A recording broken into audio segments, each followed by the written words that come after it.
Poți recunoaște toate aceste 10 manele? Fiecare melodie e mai veche decât precedenta. Numărul 1.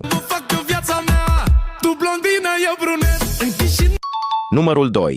Dintre toate stelele, a mea e ca soarele. Numărul 3. Sună puțin cam dubios, vai mule cam. Like la video dacă nu ai făcut-o. Numărul 4. Spune tu dacă era cazul. Numărul 5. Sună tobele, mașini bubuie ca bomba, mă gândi de Lamborghini se vede.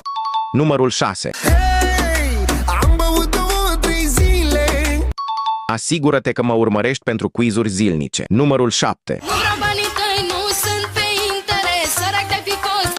Numărul 8. La inimă mai ars, dar tot n-o să. Numărul 9. Ochii tăi mi-amintesc cât de mult ne iubeam. Înainte de ultimul, nu uita să-mi spui scorul tău în comentarii.